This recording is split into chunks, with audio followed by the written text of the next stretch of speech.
Welcome back to episode 30 of Killer Stories. I'm your host, Bobbie Holmes. I'm excited to see that I've been gaining new listeners lately.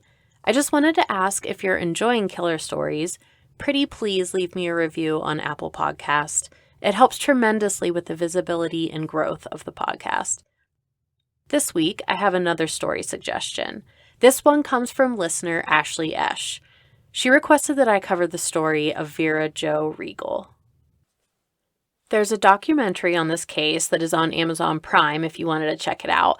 It's called Goodnight Sugar Babe, The Killing of Vera Jo Reigle. It's the source for most of my research on this case. But seriously, you have to watch it just to see the people involved. I know you shouldn't judge a book by its cover, but let's be honest, the teeth. Oh my God. Maybe it's because I work in dentistry that I notice the state of people's teeth. But just about everyone being interviewed has visibly rotten or missing teeth. I had to watch it a few times because I was so distracted. Vera Jo Reigle was born July 11th, 1986 in Findlay, Ohio. The poor girl had a rough life from the get-go. She was diagnosed with ADHD and had a lot of difficulty learning in school. She was in the special education classes and was categorized as borderline mentally retarded. She was constantly teased at school. Her own father, Willard E. Reigle Jr., raped Vera when she was just 11 years old. He was charged and is currently serving his 20-year sentence. Even with her learning disabilities, Vera was able to graduate from Findlay High School in 2005. I don't know if Vera wasn't capable of having a job or just chose not to work. I feel like there are some places that offer work to mentally challenged people. But regardless, Vera was collecting disability checks. When she was 19 years old, she began a romantic relationship with a boy named Zachary Brooks. Zachary was 13 years old, which sounds like someone is getting taken advantage of here with that age gap. You would think that would be Vera at age 19 would be the predator of this underage boy. But in reality, Zachary was the one taking advantage of Vera. You see, Vera had the mentality of an 8-year-old. She wasn't able to see that she was being manipulated. Whatever was asked of her, she did without hesitation and with a smile. Now we get to meet the lovely Brooks family. In Goodnight Sugar Babe, the Brooks are compared to the Manson family, and the cult leader of this family is Sherry Brooks, Zachary's mother. Let's get a little background on Sherry. She too was sexually assaulted by her father as a baby. He's the one that called her Sugar Babe, and for some reason she still wants people to call her that. If my rapist father called me Sugar Babe, I don't think I would want those words uttered in my presence ever again. Knowing what I do about her, it's hard for me to say that I do feel bad, but no child should ever have to experience that type of abuse. And it obviously can cause lifelong issues. She eventually went into foster care at the age of 3, and she returned back to her birth family at age 16. Sherry formed an obsession with babies, especially baby girls. Once they grew out of the baby stage, she lost interest. So she would get close to a young woman and sometimes even let them live with her. If they became pregnant and it was a girl, she would say weird things like how she wanted the baby to be hers. Sherry's first 5 children, Scotty, Joshua, Michael, Maria, and Sherry, were all taken from her. She lost custody of them because of physical and sexual abuse claims. Sherry's sister walked into her home once to find her giving her baby Scotty a bath. She was holding the baby up in the air above the tub with his genitals in her mouth. Sherry molested her baby girls too. And the documentary gets a little graphic with that part, so I won't go there. The way I worded that she lost custody of her children made it sound like there was one event that caused them all to be taken away at once. No. She would have a child taken by CPS, then have another baby. Eventually that one gets taken, she has another, and so on over the course of 6 years. How on earth was this allowed to go on? The children should have been taken from her at birth. Or better yet, this monster should be in prison. Sherry's mother said she was actually really good with Maria. She loved that little girl so much. She made it a whole year before she was taken. A whole year, guys. Sherry went on to have a total of 9 children. Her eldest, Scotty, was to a man named Daniel Bixler. Daniel was actually Sherry's first cousin.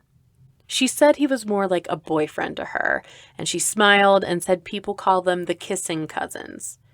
It's really strange to me to be that open about an incestual relationship. Daniel Bixler was in and out of prison. Another one of his sons, Danny Bixler, followed in his criminal footsteps. So that makes Danny Bixler Sherry's second cousin. He was around the house a lot and thought of her as I wouldn't say motherly figure, I guess a leader.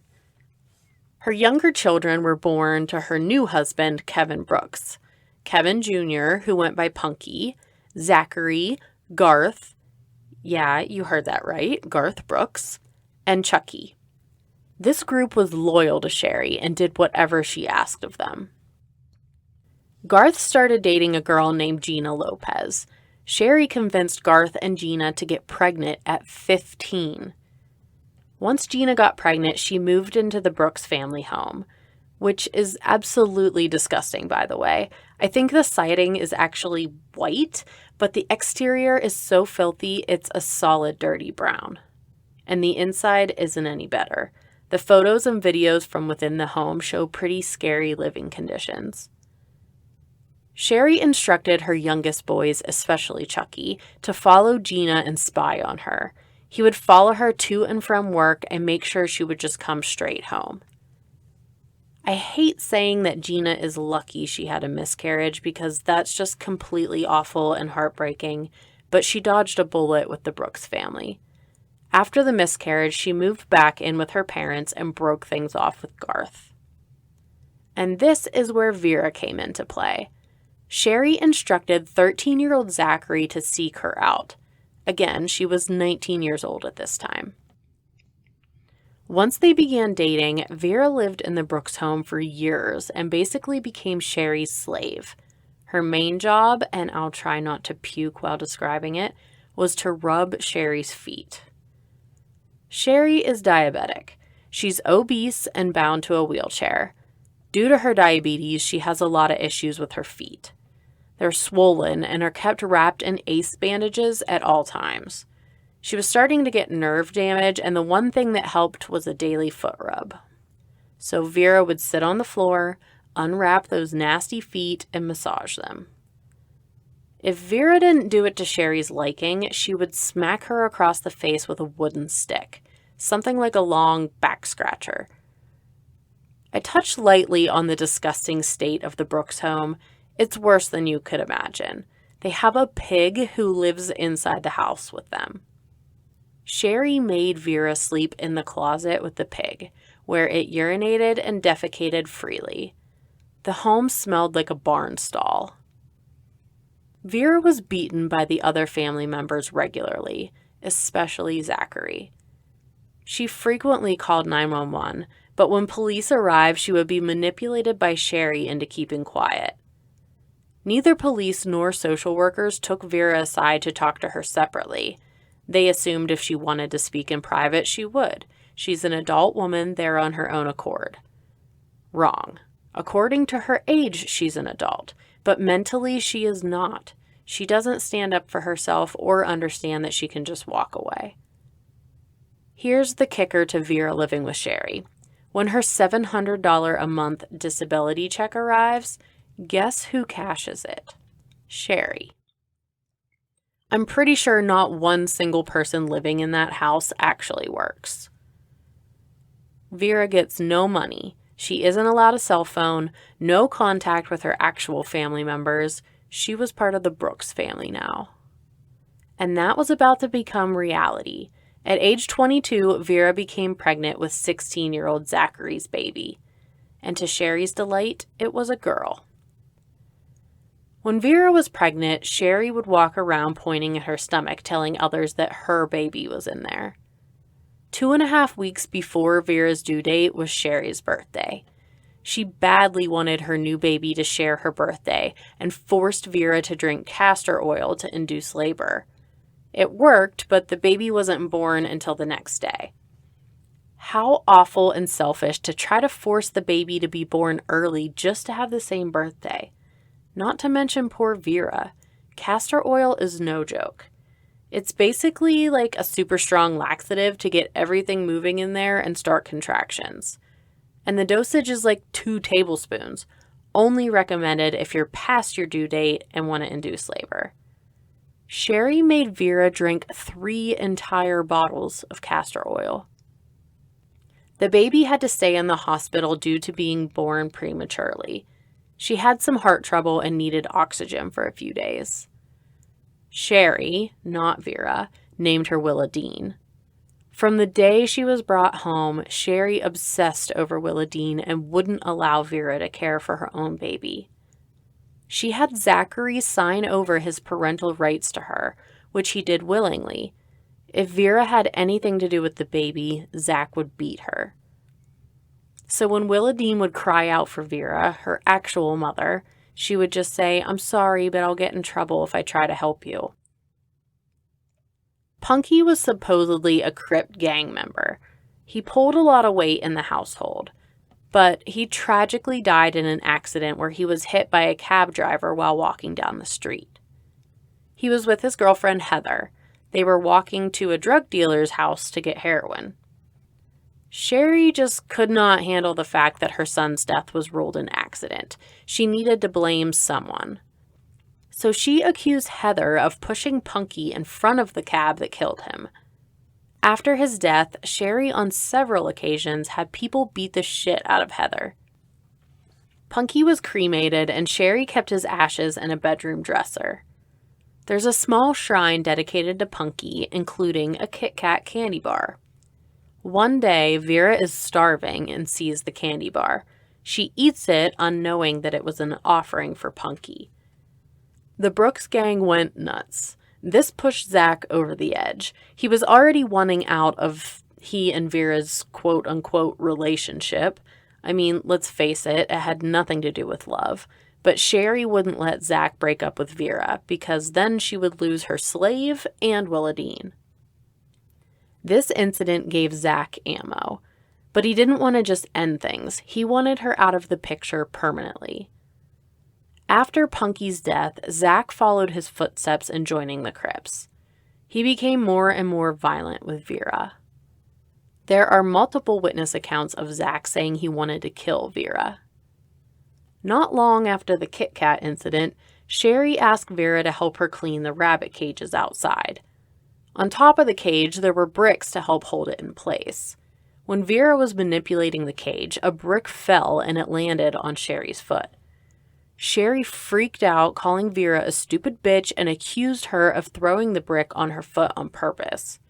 She summoned her minions to rally against Vera. Remember Danny Bixler, the kissing cousin's son? Well, he was fresh out of prison and living in a neighboring town of Tiffin. Danny was also a gang member and he had a teardrop tattoo, symbolizing that he had killed someone. Within days of being released back into society, Danny was already facing assault charges. He and his girlfriend Nicole were at a park. When someone refused to give up their swing to Nicole, Danny decided that was worthy of a beating. Instead of attending his hearing and possibly ending up right back in prison, Danny and Nicole flee Tiffin. He went to the only place he felt safe, the Brooks home. They want Vera dead, and all of a sudden, they have a murderer show up at their doorstep. Someone who has no fear of consequences. The Brooks family start filling Danny and Nicole's head with lies. Sherry tells Nicole that Vera has been checking out Danny. She said Vera has had sex with all of her sons, and Danny will be next. Then they tell Danny that it's Vera's fault Punky is dead. They claim she pushed him. Poor Vera was nowhere near Punky when it happened and had absolutely nothing to do with it. But they're just fueling the fire and creating rage within Danny and Nicole. Danny and Nicole joined in with Zach in the daily physical abuse of Vera. And then it stepped up a notch. They took a padlock and attached it to the end of a belt and used that to repeatedly whip Vera. Nicole used a large wooden paddle to spank Vera's behind so hard it left bruising. Danny and Nicole got off on this. They would break from beating Vera to go upstairs and have sex, then come back downstairs and beat her some more. Sherry denies it. She denies all involvement, actually, but according to witnesses, basically the whole family that just sat back and allowed this to happen, they said she would shout out encouraging the abuse. They also sexually abused Vera. Again, the documentary goes into detail, but I'm not going to. Honestly, I've talked about some really messed up things on this podcast, but there's just something about this one that turns my stomach. Sherry's son, Michael, had a girlfriend named Shannon who also lived in the house. I want to know how big this hellhole is. Is there actually enough rooms to house all these people, or are they just packed in like sardines? Anyways, apparently at this time, Shannon had just found out she was pregnant. Sherry, Zach, Danny, and Nicole have a plan to do something terrible and pin it on Vera. From the upstairs bedroom, they fumigate the house with mace, or pepper spray. The fumes were so strong everyone had to evacuate. I'm not sure what their goal was with this, but Shannon went to the ER and supposedly lost the baby. I say supposedly because she now denies ever being pregnant in the first place. This is a white trash soap opera if I ever heard one. Shannon is furious about the mace and says that this is what caused her to miscarry. Everyone blamed Vera for setting it off. So the list of people who want Vera dead is as follows: Sherry, Zach, Danny, Nicole, and Shannon. Kevin Sr., who we haven't talked very much about, well, he was headed to jail for who knows what. I can't keep up with it all. But he made the comment, "If you're going to kill her, wait till I'm in jail so I have an alibi." One night, Danny instructed Vera to put her shoes on. She was hesitant. She had a bad feeling and didn't want to go anywhere with him. Nicole steps in and says, "Put your effing shoes on now." She starts to put her shoes on when Zach says he's coming too, as if that's supposed to make her feel better. She looks to Scotty and asks him to come with them. She trusts him. He said he would and went upstairs to get his shoes, but he was stopped. Zach told Scotty he wasn't allowed to go. Then Sherry told Zach that he wasn't going either. She didn't want him wrapped up in what was going to happen.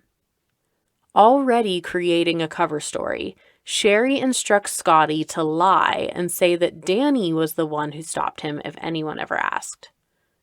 Danny and Nicole walk Vera down the street to the train tracks.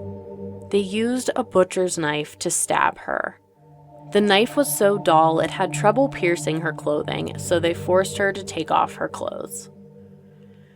She was stabbed 21 times by both Danny and Nicole. They cut her throat from ear to ear and left her to die. They placed her body across the train tracks. Then they went back to the Brooks house where they celebrated and got wasted. Nicole was ecstatic and bragged about her earning her own teardrop. Zachary kept to himself, acting super depressed, and downed an entire bottle of vodka himself. It's possible he had instant regret for the murder. Danny and Nicole's plan was to have a train run over her body, leaving Vera unidentifiable. Around 3 a.m., a train did come, but it spotted something in the tracks and began slowing down. Her body was actually between the tracks. When Danny and Nicole left Vera, she was bleeding out but still alive. She used her one last ounce of energy to pull herself off the track. When the train finally stopped, her body was still intact. There was 1 inch of clearance between her and the train. At first, investigators had no leads, no clothes, no ID, no evidence. But the security camera outside of the Salvation Army caught Danny, Vera, and Nicole walking south towards the train tracks shortly before her time of death. Once detained, Danny admitted that he took the knife from Sherry's kitchen, and after the murder, he threw it in the water by the tracks. Police had Sherry identify the body instead of her own mother. The reason being, Vera was living with her.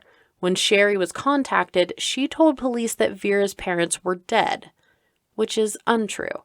Her dad is in prison and her mother is alive and well. She has been estranged from Vera for quite some time, but she is the next of kin, not Sherry. Sherry is a habitual liar. She is the type of person who lies so hard she actually starts believing it herself, living in a fantasy world. She fabricated a cover story and instructed everyone in the family to stick to it. It's sickening watching her speak in this documentary, so obviously malicious and full of BS.